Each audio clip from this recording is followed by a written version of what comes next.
My name is Andrew Muecke. This is the show Never Heard That. Thanks for joining me. For today, we're going to be concentrating on the UK band Dalis and the song Create and Melt from their 1984 album The Waking Hour. Expectations were exceedingly high for critics and fans. That is because it comprised members from two premier-rated and successful groups that had recently disbanded. That was Pete Murphy, vocalist from Bauhaus, and Mick Karn, fretless bass guru and multi-instrumentalist from the band Japan. Karn had already recorded a number of songs when it was suggested by the record company for the two to combine. By all accounts, the two did not spend a lot of time together in the studio, preferring to share tapes. The rumours which came from the time suggest that the two didn't necessarily get on like a house on fire, although there was a video released, interviews were given, and there was a live performance on the Old Grey Whistle test. It is worthy of noting the contribution of Paul Vincent Lawford on rhythms.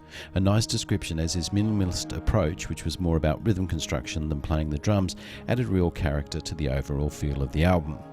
I can imagine it would have been hard to find your place when working with such well-known and strong personalities.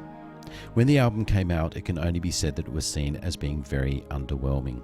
As a Japan superfan and a fan of Bauhaus, I had heard about this before I was able to hear the album. I couldn't quite work out how that would be the case, so being stubborn, I went out and bought the album as soon as I was able. I'm going to put it straight out there that I love this album, but I think I understand why people struggled with it. Firstly, there are only 7 songs, and the one which I think is the least likely candidate as single, Judgment is the Mirror, was chosen to be the single. Not necessarily a great thing to do commercially wise.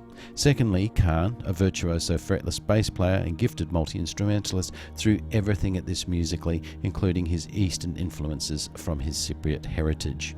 Also, this may be the only album which contains a full-length track founded on a very complex bass guitar line that has been reversed. Absolutely manic. Anyone searching for a simple listen was not going to get any joy here. But there is no argument that this album is highly original. All of this is perhaps why there was only the one album released by the duo. The two did get back together again in 2010 to work on some tracks after Karn's cancer diagnosis was made public. Unfortunately, Karn passed away in January 2011, but Murphy gathered other collaborators together to finish the work that they had started. A 5-track EP called In Glad Aloneness was released in 2012. Today's feature track is the only one on the album not to feature Karn's bass playing, but have a listen to his clever use of different wind instruments to create an intricate pattern and emotive closure for the track. Great stuff. Here is UK band Dalis and the song Create and Melt from their 1984 album The Waking Hour.